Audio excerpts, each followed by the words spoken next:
vēlreiz uzdot jums jautājumu. Vai jūs zināt, kas ir šī sieviete? Viņa tiek dēvēta par labsirdības eņģeli. Viņa ir zināma visā pasaulē, un viņa ir iegūst Nobel miera prēmiju. Māte Terēze. Tieši tā. Un viņa nāk no Maķedonijas, no Skopjas. Skopja ir viņas dzimtā pilsēta. Tātad es devos tieši pretklīniskajā apmaiņā, jo biju pirmā kursa studenti, un tieši izvēlētā man bija bioķīmija, un es tieši apmaiņā biju universitātē Svētā Kirila Metodija, kas ir Skopjē. Mēs kopumā tur bijām 14 studenti no dažādām valstīm, un mēs nedzīvojām pa 2, mēs dzīvojām pa 4. Vienā istabiņā, nebija īpaši komfortabli, jums nebija virtuvītes, nebija interneta pieslēguma, tādas ikdienišas lietas nedaudz trūka. Bet, protams, tas to visu apstākoja lieliskā daba un to ieguvumu, kas bija tieši praktiskajā darbībā, jo es arī varēju daudz ko darīt praktiski, tieši bioķīmijas jomā, veikt analīzes, un tas, protams, priekš manis bija jaunums, un tieši izzināt arī tos praktiskās lietas, teorētiskās lietas, kas bija iegūst universitātes studiju laikā, tieši nodrošināt šo praktisko bāzi.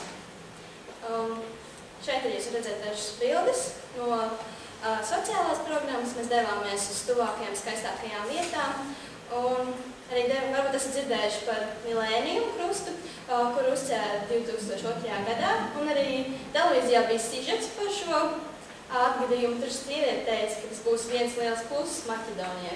Tas tā kā kuriozs atgadījums.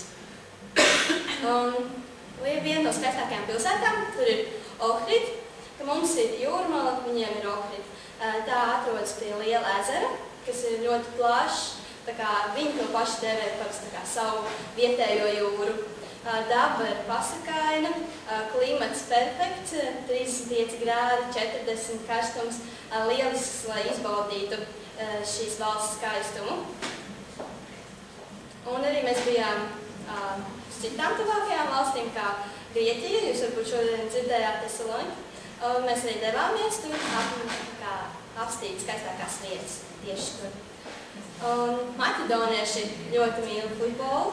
Viņi ir karsti futbola fani. Un es jums iesaku doties tieši uz Maķedoniju, ja jūs vēlaties sajust to, kādas ir šīs atšķirības. Jo, cik man bija tā zināms, medicīna tur nav tik augsta kā pie mums, un tur ir dažādi interesanti gadījumi tieši klīniskā jomā. Ja tur ir spina bifida, un arī tas, ka viņiem ir ļoti liela mirstība tieši jaundzimušo līmenī, un tad ir biežas autopsijas un tādas.